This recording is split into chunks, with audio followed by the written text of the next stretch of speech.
We are live. This is Literary Roadhouse. One short story, once a week. I'm Rami. I'm Gerald. And I'm Anais. Today we're discussing The Bet by Anton Chekhov. So this story, as the title suggests, is about a bet. It is set in 1870 and starts with an older, established banker having a conversation with a younger lawyer about capital punishment. The banker thinks it is more moral than life imprisonment, and the lawyer disagrees, arguing that if given the choice, he would take life imprisonment over being sentenced to death. The debate gets so impassioned that both men agree to a bet. If the younger lawyer can stay in solitary confinement for 15 years, the banker will pay him $2 million of whatever currency they're using in the story. The bet ensues, and on the eve of the lawyer's last day, we learn that the banker's immense fortune had dwindled, so the banker decides to take action. Okay. All right. So, actually, I just real quick comment. Both Rami and Gerald have deeper voices because they're sick. This is going to be... Oh, yeah. He's a little deeper. This is going to be the sexy literary roadhouse. Special for subscribers only, this one. Listen at night with the lights dim. Yeah. Very good, yes. All right. So, what are your overall impressions of the story? Oh, Gerald's. Can I give Gerald? Yeah, go ahead. I was coughing, yeah. Yeah. Oh. Yeah, I enjoyed it. I didn't enjoy the ending, but I enjoyed it. It needs a second and third read, that's for sure. Mm-hmm. Rami?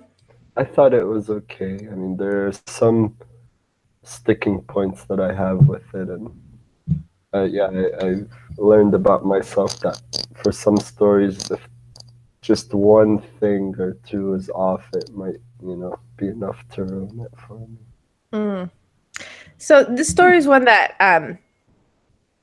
I find it so deceptively simple. It seems on its surface so straightforward, and then you're like, no, it's not. Because when you start paying attention to what is Chekhov focusing on as a writer, who is he giving more attention to, and even the ending, right? We're going to talk a little bit later about how there was an alternate ending that he ultimately discarded. So it seems a little bit like he didn't even know what he wanted to focus on originally. So, yeah, I agree. The ending's like a little abrupt. Okay, great. But I liked it because, like I said, it's deceptively simple. And the more you think about it, the more you find is going on here. So it's intellectually very engaging, despite the fact that it's so simple. So I'd say I liked it overall. So, like I was saying, when you start paying attention to what Chekhov is focusing on, not just what happens, all of a sudden what the theme is or what the morals or lessons are changes. So the entire story takes place from the point of view of the banker. And the only insight we ever have into the lawyer's thinking is the letter that the banker finds and reads at the end. So what does Chekhov's focus on the banker tell us about the theme he's exploring in this story? Yeah, I thought that he was painting the banker as a sort of fairly shallow character, someone who had a lot of money and was prepared to throw a couple of million or whatever it was at this sort of stupid bet, really. And so I think that was his. So the idea, I think, was to paint the banker as this, as it says, it was nonsensical and meaningless. The banker spoilt and frivolous. So he's telling us what he thinks about the banker, and concentrating on the banker is a way of focusing on what he's thinking and what he does. And I think the fact that as time goes by, we learn more about the banker and his status and his life has changed, as do everyone's. But it then becomes more interesting, the relationship between the two later on, I think. Yeah. And, to me, the banker seems worse off as the story progresses, which normally seems to be like a tip off that that's the person that is committing all the follies. But the lawyer is worse off too. The first time you read the lawyer's letter, you're like, oh, okay, he had enlightenment. But then the way the lawyer is described, he's like falling apart, emaciated, and a little crazy. And then you're like, they're both worse off by the end of it, which is why, like, to me, it's like I'm like trying to grasp at the moral here. There's a part of me that's almost like maybe. Yeah, well, we'll get there. I think we have to get our way there without making it feel ham-fisted. But both of them are worse off by the end of it because it is a stupid bet, as you said. Well, okay, so I think there's an important clarification to make sure that we're taking point of view into account because, well, I would argue that the lawyer, maybe in our eyes and the eyes of probably most of society, is worse off. But in his eyes, he's better off and possibly, I mean, I might be thinking too deeply in this, but maybe he sees himself as enlightened or something, And for the banker, I would say that he's not worse off either because the events that unfolded or transpired in his life would have happened with or without the bet. So he didn't lose any money. Like maybe he lost, a relatively paltry amount in having to take care of this guy for 15 years. And I mean, I say paltry in comparison to probably the large amount of money he did have. But yeah, I think maybe, and I think he's arguably better off because he had finally, came to a realization of his folly and where his priority, that experience has had fundamental impact on his future life and activities. But so then would you say that, so at the beginning of the bet, the lawyer believes that any life is worth living. Anything's better than death, even in confinement. So you think his experience proved him right? Yeah. I certainly think so. I think so. I think that he did learn a lot from his confinement, and I think we'll come on to particularly the books he read was quite an important sort of statement, really. And yeah, it depends what you want from life. I think that what the lawyer learns is insight, and basically that stuff that we accumulate in life isn't really worth having, and it's almost like a Buddhist sort of thing going on. I think with him that he, and it's kind of strange that he was emaciated and because I think yes he would have been pale, but he had access to food and everything he wanted. So there's no reason for him to have been emaciated like that, I don't think.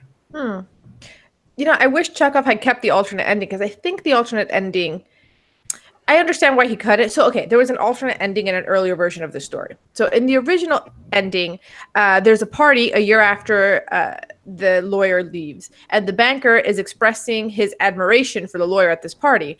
And he says that the lawyer is a man of principle, the most principled man he's ever encountered. And then the lawyer announces his love of life and declares books a poor substitute, and asks for a considerable sum of money, threatening suicide if he does not receive it. The banker agrees and then is overcome by a desire to renounce life himself. Like they flip-flop, realizing that his life is no longer happy. So there's a way in which that I understand why Chekhov cut up, because it's so like kind of hokey and ham-fisted. Good thing he did.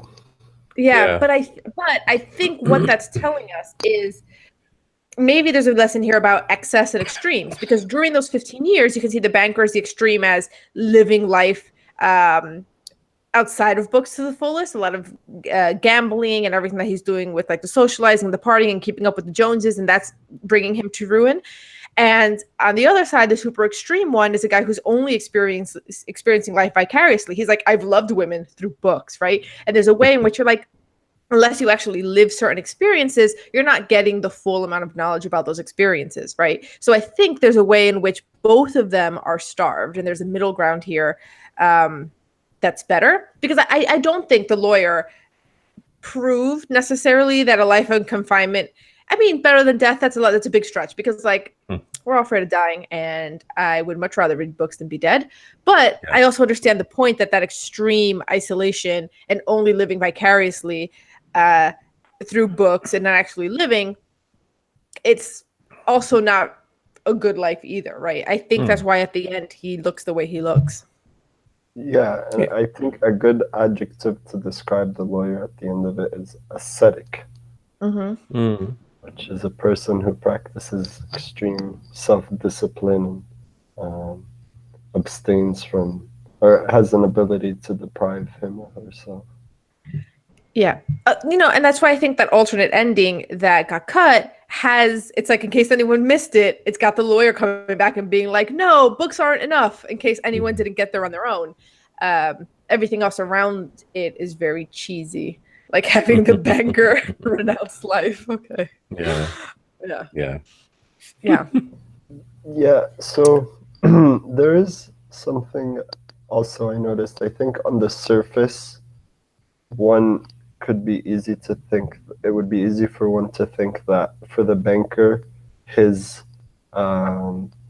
moral failure was greed, but I think it's more so pride, because when he thinks about potentially having to pay the lawyer the next day, he envisions, what will happen after that the lawyer will go on to get married, live a happy and healthy life, and the banker and offer to the lawyer would offer to help the banker, and he just couldn't bear having to live with that, and that's ultimately what drove him to consider killing the lawyer before his time is up. Yeah. And also the lawyer, you could say initially, lawyer pre-confinement was driven by greed and pride, but also greed, because like he's doing this for $2 million. On its face, this thing is crazy. I don't think anyone would put themselves in confinement for 15 years, but he did it for money. Now, here's something I'm interested to get your thoughts on, because for me, this is one of the main sticking points that just kind of made this story. I mean, regardless of the circumstances of the bet, just logically and like by human nature, thinking of that, it just seemed so unbelievable. In that initially, when they were discussing this whole idea of capital punishment and got to the bet, the banker wagered that the lawyer wouldn't be able to spend 5 years in solitary confinement. And the lawyer says, 5 years? I bet I could do 15 years. And it's such a big leap that doesn't make any sense. It's almost like a scene from Dumb and Dumber or something, where someone says, how much is this? And if they're told $5, they'll say, I'll give you $15 and not a penny more. So that's okay. Yeah, I think I think Rami, your microphone's rubbing on the zip of your jacket. We're getting some interference. As you're speaking, and that's a sort of, you're right. That's a strange thing, because why would he? It's not more money. He just said it's pride, I think, that drives the lawyer. He's so full of his idea, and I dare say that alcohol probably had something to do with it, and. He would have got $2 million for 5 years. So if he was in it for the money, he would have taken 5 years, or he might have even negotiated down for 2 or 3 years or something. But his pride said, no, I can prove you wrong and stay in isolation for 15 years, which is a very strange thing to do. Yeah. And so we talked about how at the beginning of the bet, the lawyer believes that any life worth living, even life in confinement, is the way to go, and his experience may or may not prove him right. Death is so extreme, like I was saying, but that's not a full life, and it is a life deprived of a lot of very important things. But on the flip side, The banker believes that the death penalty is a mercy in lieu of life imprisonment, that there is a quality of life that isn't worth living and you're better off just dying. And then he plans to murder this lawyer for selfish reasons. He ultimately decides not to, even though if you're thinking of mercy killing someone, when he sees that lawyer is pretty much a good, in the context of the story, and in the context of this bet, pretty much at the mercy killed, sort of terrible looking, emaciated, falling apart, possibly crazy, depending on how you read his letter, stage. And then he doesn't kill him. And he's embarrassed that he even wanted to kill him. He feels shameful, that he feels embarrassed and disappointed in himself for even thinking that. So then what does that mean about his belief in the death penalty? Or yeah, I just thought it was funny. It's like, okay, well, when push comes to shove, you're only motivated by selfish reasons. At the end of the day, you know it's wrong. That's the way that I read that. Yeah, I think there's a section in the last sort of page or something of the story where the lawyer says in his letter to the banker, he says, "And I despise your books, I despise wisdom and the blessings of this world. It's all worthless, fleeting, illusory, and deceptive, like a mirage. You may be proud, wise, and fine, but death will wipe you off the face of the earth." So what he has learned, in fact, is what he knew at the start, that a death penalty is final, and it's much better to have something than have nothing. And I think I'm arguing against my point there. So wait, so this is one of the other sticking points I had, was that portion of the lawyer's letter that the banker discovered. And actually that sentence you read was part of it, because in the previous paragraph or section, he says, "Your books have given me wisdom." And then he starts in the next one saying, "And I despise your books, and I despise the wisdom and the blessings." And then following that, he says, "You have lost your reason and taken the wrong path." And I didn't get this whole thing about, "You would marvel if strange things started to happen, like frogs and lizards grew on apple and orange trees, or if roses began to smell like a horse." And then I just kind of completely lost it there. I mean, is this the ranting of someone who was basically gone insane, or initially I maybe thought, okay, maybe he's prioritizing possibly like religion, because it mentioned him spending time to read the gospel and all that, but then just kind of went off the deep end. And I don't know if you were able to make more sense of that whole part than I was. To me, I think in the paragraph before it says, "Your books have given me wisdom." So I think that's a key thing, that the wisdom he has gained has come through the writing, but he despises the stuff, the books, the accoutrements that he has in his life, and the frogs and the lizards, they wouldn't be concerned about the nature, that's an abortion of nature and you'd lose the fruit. They'd be intrigued by it and say, "Wow, there's lizards growing on my apple tree." And I think what he's saying is that you'd lose the focus of there are supposed to be apples on that tree, and it's not good that lizards are growing on it. That's what I made of it.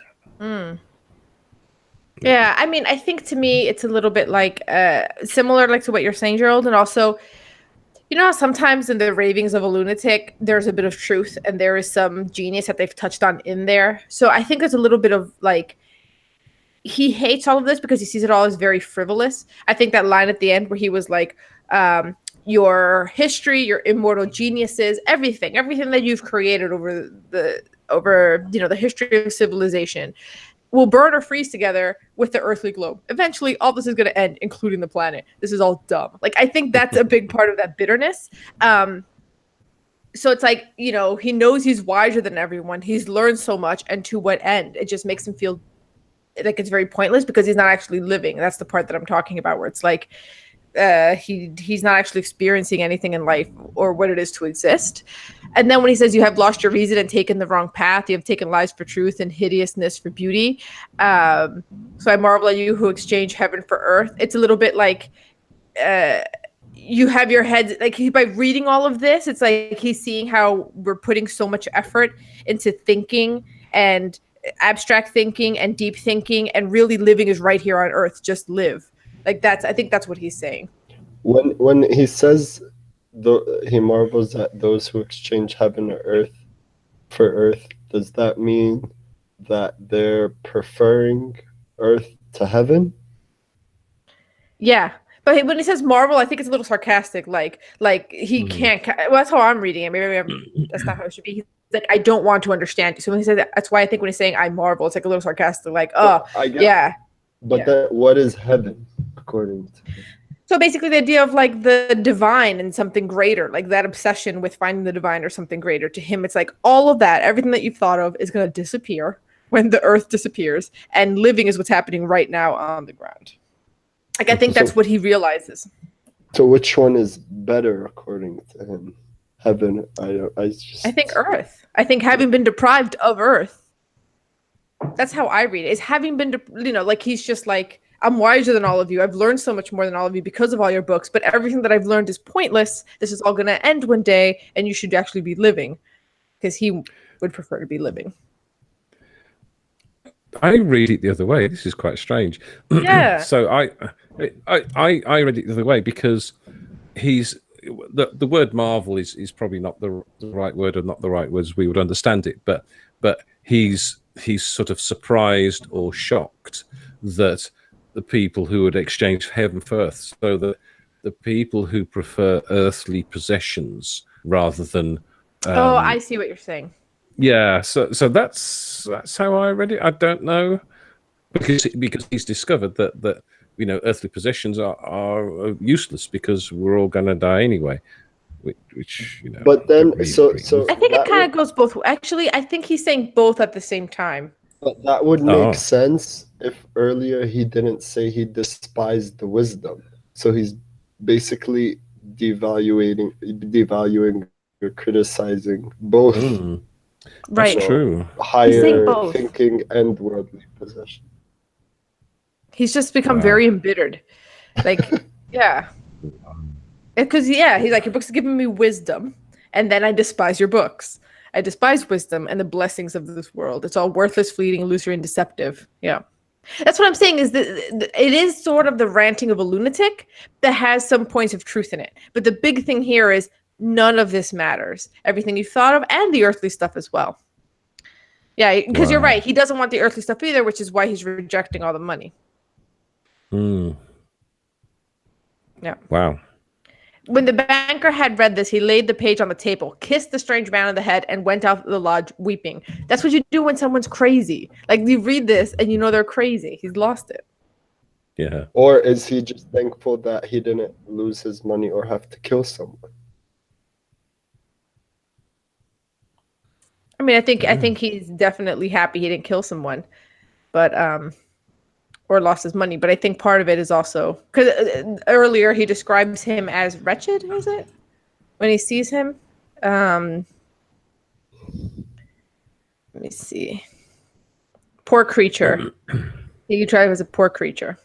Also, since you told us about this alternate ending, which I didn't even know existed, it's interesting because when I was reading the story, I thought of another ending that, in my opinion, would have made the story even more captivating, which is what if the banker killed the man and then discovered the letter?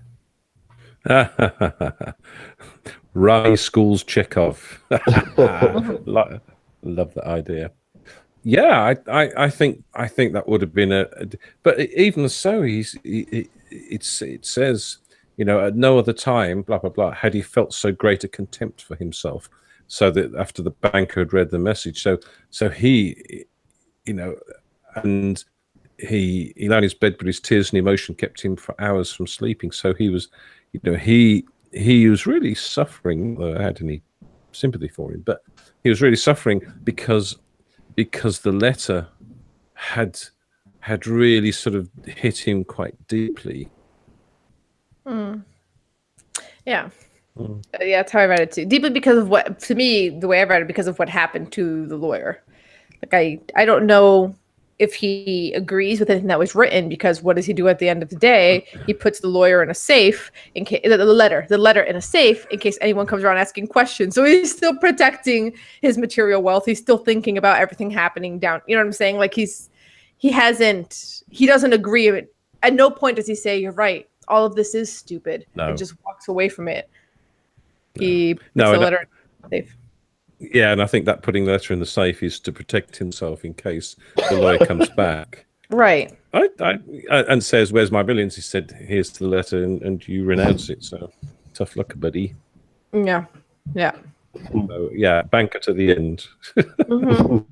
So here we are struggling to get the meaning out of it, which is so strange, because when I was doing a little bit of research, not everyone, but a lot of the analysis described it as a fable and said, oh, Chekhov started writing fables because Tolstoy was writing fables. So it was like in vogue in the 1880s. Okay. But in a fable, the morals and the lessons are super clear. You don't walk away from it doubting whether or not, the tortoise is better than the hare, right? Like there's no doubt about what happened here. And here, it's not clear to me what the lesson is. Is it clear to you guys? No. I think it shows it's unclear because we're reading different things into it, and that letter says everything at the same time. Yeah. So it says everything, and yet it says nothing. It's just, you'd think that after 15 years he would be able to write a more clear letter. Maybe. I mean, he just sounds like a very depressed person, because the bleakest thoughts I think that we can have sometimes, it's what's the point to anything? What's the point? Yeah. What's the point? What's the point? And that's basically what he's saying in this letter. Yeah. Who is it that had that well-known quote about solitary confinement and how it's the cruelest thing one human could do to another or something? Mm-hmm. Yeah, because you're right. He is saying in the one that I had read, the second one, exchange heaven for earth. It was, what's the point of all of these material things? But the paragraph before that, he's saying, what's the point of all the divine things and all the higher order thinking? It matters. Yeah, I guess that's what it is. It's kind of strange, isn't it? This is a hard story.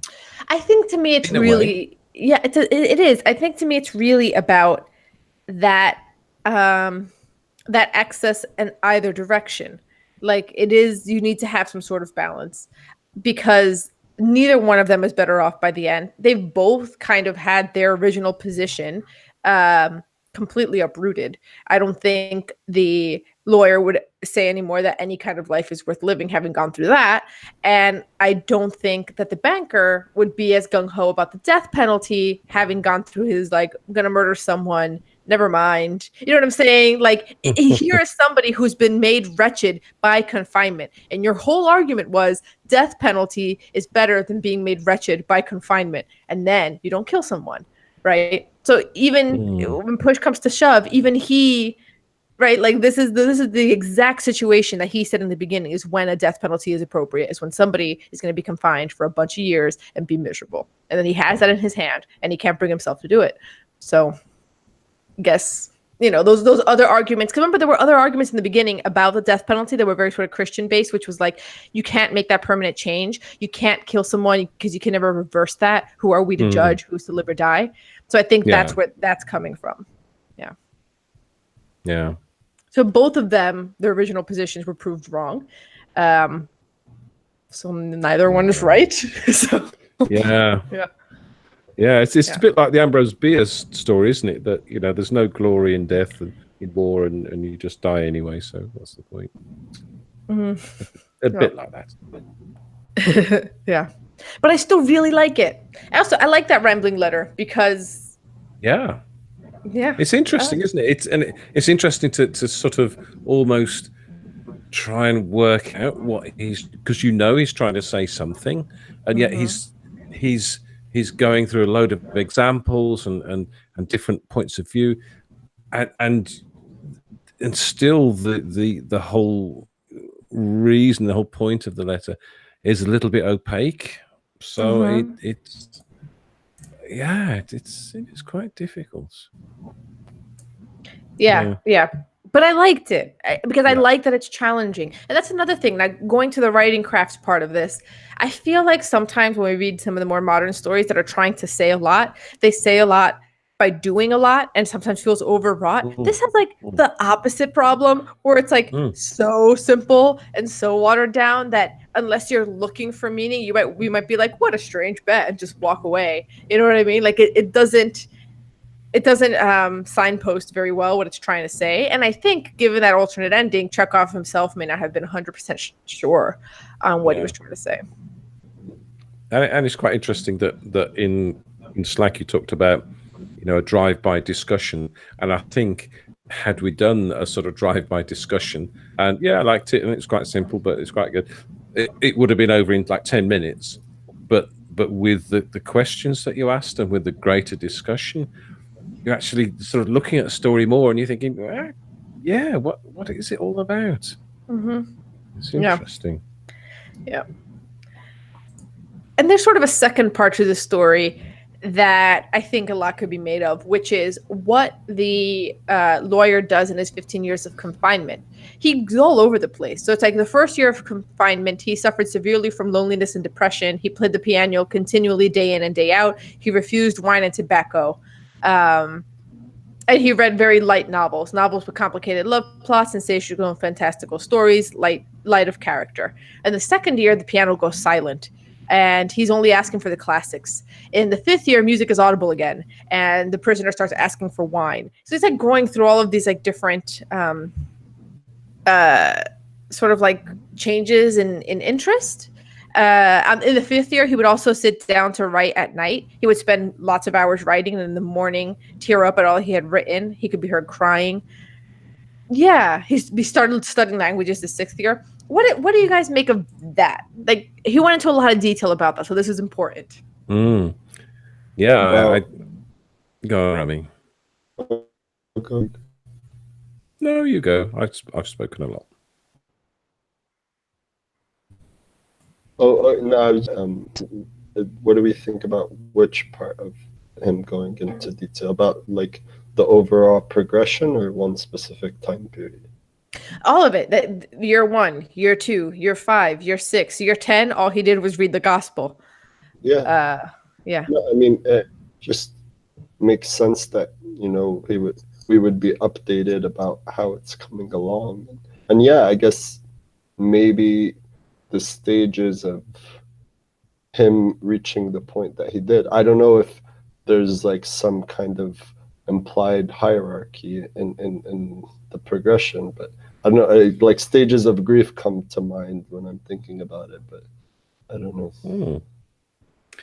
Yeah, to me, there seemed to be a hierarchy, so that you start off by reading sort of fairly simple stories. So in this day and age in the West, we probably read some thrillers and some books you can enjoy and get through. And I can see that after a while you think this is a bit unfulfilling. So then you think, well, I should read more of the classics that I've always missed out on. I think because I can see myself doing this and thinking, well, let's I've got a load of time here. Let's read the classics and sort of educate myself about this. But then you'd want something deeper. Then you'd want to say, all these words and stuff. So you can see that he's looking for meaning through the books. So language, philosophy, history. So he's gone now from sort of fiction. He's now wanting to learn things, so put his time to good use. And then reading the gospel, it's you've done all that. You've read the stories, you've read, you've learned stuff, you've learned 6 languages, and still you're unfulfilled. So you're constantly sort of looking for greater fulfillment from your reading. Mm-hmm. Yeah. And then in the last 2 years, you think, oh, to hell with it, and just read whatever you want to, sort of thing. It's And I think there is a progression to like what you were saying, and there's also a progression into the types of things that you're looking for. Because in the first year, all he's doing is taking care of his immediate needs. He doesn't want to deal with tobacco because there's too much smoke in the small lodge. He doesn't want to deal with wine because it awakens desires. He's very lonely, and he's just doing anything to bring himself some solace in playing music. And then he starts branching out. And the way he starts branching out is like, well, maybe it's like there's a line about it that explains it, but it says how in the last years of confinement, he read an immense quantity of books. At one time, it was natural sciences. Then he went for Byron or Shakespeare, or chemistry, medicine, novel, philosophy, theology. So he's really reaching. And then there's this line where he says, his reading suggested a man swimming in the sea among the wreckage of his ship and trying to save his life by greedily clutching first at one spar and then at another. So it seems like he's just frantically searching for the truth wherever it may come from. Maybe it's in science, maybe it's in philosophy, maybe it's in fiction, maybe it's in the divine. He spends a whole year just reading the gospel, and then by the end of it, you get to his crazy letter, and he's like, "All of this is dumb." So, yeah. Yeah. No, it was quite interesting the way that Chekhov did show a progression in his reading and try to show us what was going through his mind or through the Lord's mind, and what was driving him and what was keeping him going. And that's quite interesting that obviously Chekhov thought there was a progression to this, and that analogy of grasping for spars on the wreckage of his ship. I thought that was very good, because you'd be just, I've tried all this stuff and nothing's worked, so let's, and he's desperately trying to find something that has meaning for him. Yeah. And it makes me think, not just sort of moving into like my own personal beliefs and thoughts, like there is something about physical work and using your hands and stuff like that a lot of people find that extremely satisfying. Like you need, even people who are bookish, right? Like people who like do books and gardening, right? Who are like into both. Like there's a sense in which what's missing for him is the actual lived experience of what it means to like be a human, a creature on this planet that is figuring things out, creating things, moving things.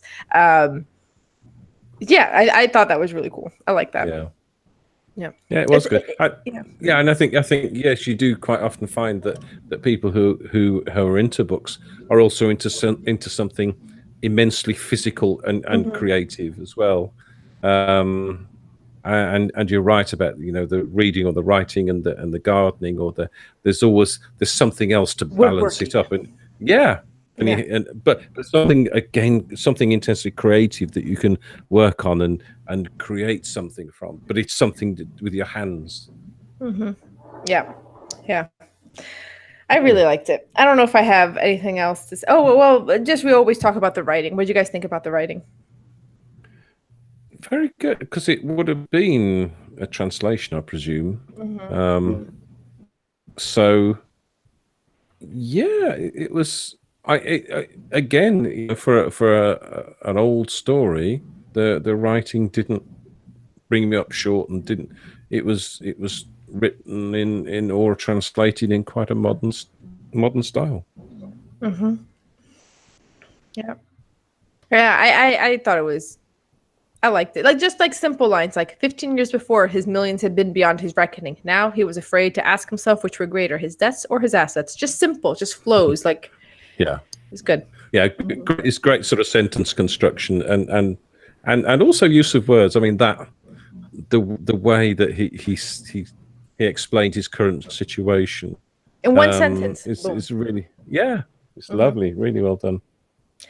Also, small aside, desperate gambling on the stock exchange. I liked how investing is gambling in the stock exchange. How far we've come. I mean, it's not 100% wrong, right? Like, yes, it is. There is a gamble involved, but just like we don't talk about it that way anymore. So that it stood out for me as a funny thing. Yeah. We don't think of investing in the stock exchange as gambling, and he's just saying it here casually. And you wouldn't call it desperate gambling on the stock exchange.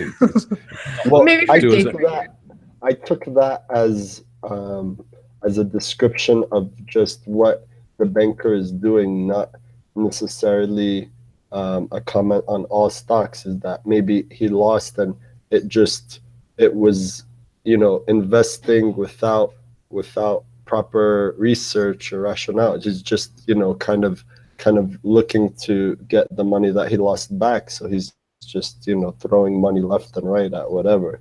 Yeah. As a banker, I'm thinking he's probably day trading, and that if you're not good at it, It's not good. Yeah. Okay. Anything else you guys want to add? No. Army? No. Okay. So, it's game time. What are we all submitting? Wait, read it. Oh, rating. We have to do ratings. Yes, I've been moving away from ratings because I feel like I've prophesied myself into just nonsense. Like my ratings now are just like this is a number that popped into my head. I think my rating's gone up definitely, and this is quite difficult actually. I'll give it a 5. And I may revisit that. I don't know, but a 5. It is a very engaging story. The more you talk about it, and the more you analyze it, the deeper it gets, and the more interesting it is. So definitely a 5. Okay. Rami? A 3 for me, just because of those sticking points I had mentioned earlier. Wow. Okay. And because I thought of a better ending. That Chekhov was never good at endings. Yeah. I think for me, see, I can't even think. I don't know. It's between a 5 or a 5.5. I'm gonna say 5.5 because it was a really good discussion. Yeah. Yeah. Well, and we don't always get this level of depth in our discussions. And it makes me wonder, like, how can an author today create this? You need to have a really outlandish plot point, like a 15-year solitary confinement pet, and then just not hammer people over the head with it. I do think cutting that alternate ending was the right call. But for sure. But is there not a danger that we gave it greater weight and stuck with it and discussed it more because it was Anton Chekhov? If it had been, Bill Grundleberger from Ohio or something, sorry, Bert, would we have thought this story makes no sense? You can't write. I don't know. Yeah, I don't know.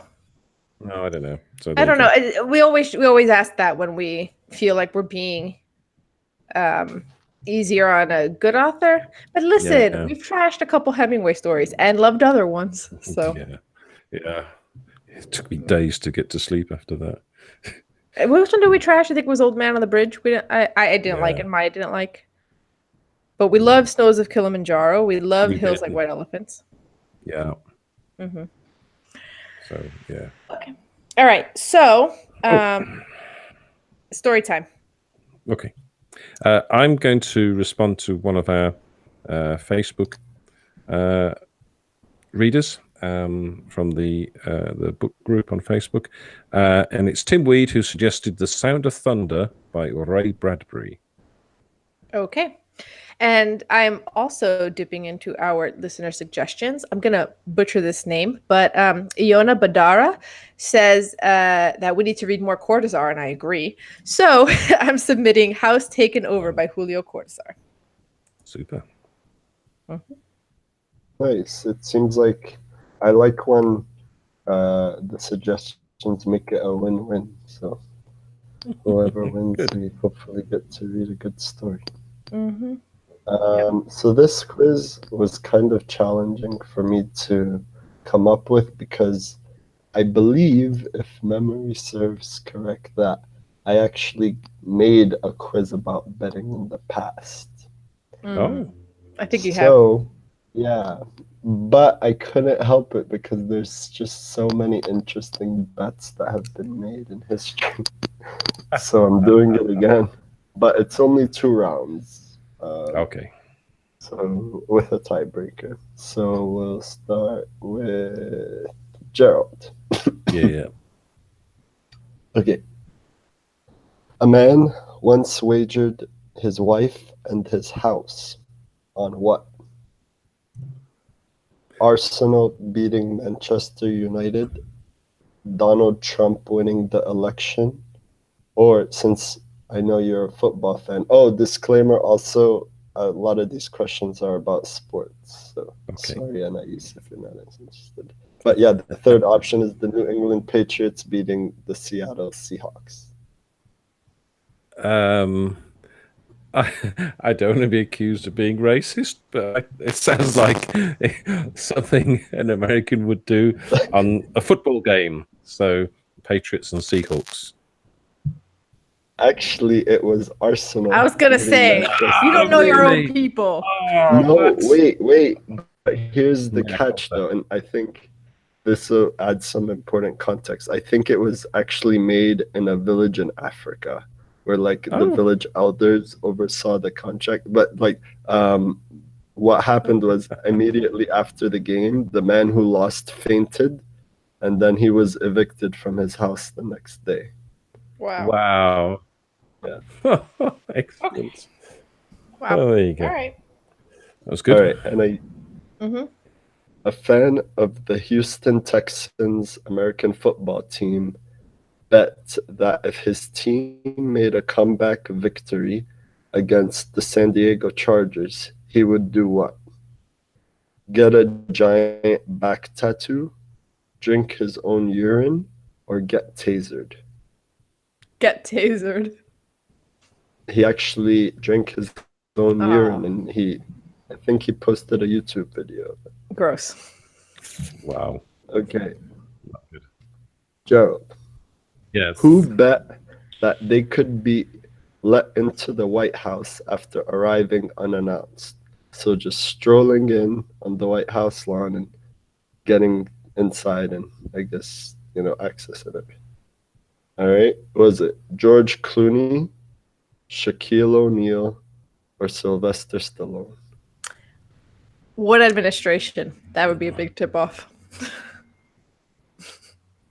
Wow. Crikey. Well, it's not a tip off for me. I would say George Clooney. So it kind of cut out for me. George Clooney, you said? Yeah. It was Shaquille O'Neal. So they have a quote, which I think is kind of funny. He says, I jumped in a cab, went up there, and the guy wouldn't let me in. I went to the gate. They were nice. They said, Shaq, we can't do it. I said, I understand. And that was that. And so what he had to do for losing the bet was 1,000 push-ups. All right. So no one got anything right, which is understandable. These are tough questions. Wait, no. I have one more. One more. Oh yeah. Okay. Anais, you have one more to potentially win it. Okay. I'll give you I'll give you the story and then the question. So this guy, Jonah Reichnitz, made a bet.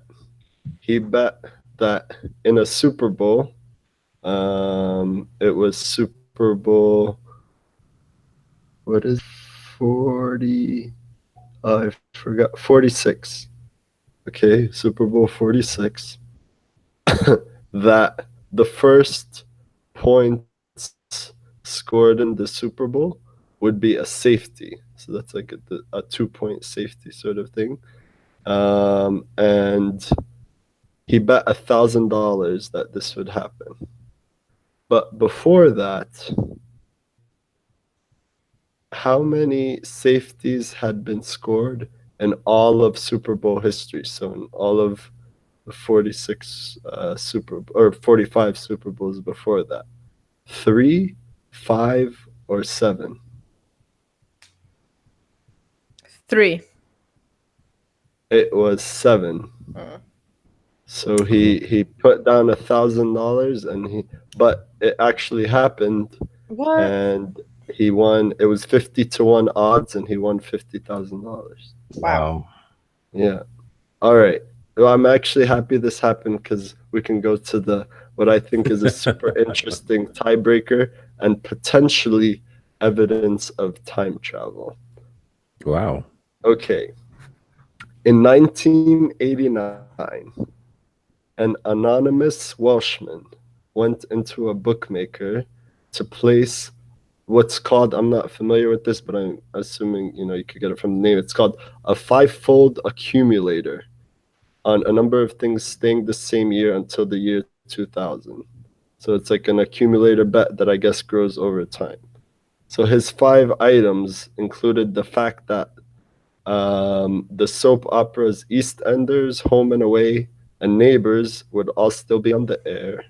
He predicted that Wow. Cliff Richard, would have received 9. His 5th prediction was that the rock band U2 would still be together. So it's 1989. He's predicting all these things would happen in the year 2000. So he placed, and I'll give you the number in pounds and dollars. He placed a £30 accumulated debt, which is approximately $50. And so when he came to collect at the turn of the millennium, because all of these things did happen, how much did he win? And I'll accept dollars or pounds. I'm going to say I think it's a trick question. He collected nothing because they bet was null and void or something. I wouldn't do that to you. No, I can't accept. Pick a number. Oh, okay. Oh, okay. Okay. I'm not Anais. Wow. Ooh, wow. Harsh. I tell you true or false. I tell you it's a lie. No, but I told you he came to collect because all these things actually came true. Yeah. Okay, so £250,000. No, sorry, he put $50 or your guess is 50,000? 250,000. Okay, 250,000. Okay. I don't know if it's gonna be higher or lower than that. I'll say 300,000 pounds or dollars. Pounds, same as right. You said pounds, Gerald. Yeah. Pounds. Oh, so if you would have said dollars, you would have. The total was 194,400 pounds, which is at the time around $320,000. Should have gone lower. Okay. So, Gerald, what are we reading? Yes, we're reading The Sound of Thunder by Ray Bradbury. Okay, but before you go, don't force us into solitary literary discussions. Join our discussions in our Facebook group for fans, the Literary Roadhouse readers, or on Twitter at Lit Roadhouse or our website, literaryroadhouse.com. Do you envy the lawyer just a little bit because he was able to read so much? Join the Literary Roadhouse Book Club. We curate a book list for you, then discuss full fiction novels every month. Lastly, we also don't have 2 million rubles to fund our podcast pursuit. Let's make a bet. We bet if you support us at just $3 a month, the cost of a single fancy coffee, you'll get even better literary content. Take us up on our bet at patreon.com/literary roadhouse. Every bit helps. As always, share this podcast with that one friend who always takes things way too far. Until next time, read a good story. Read a good story.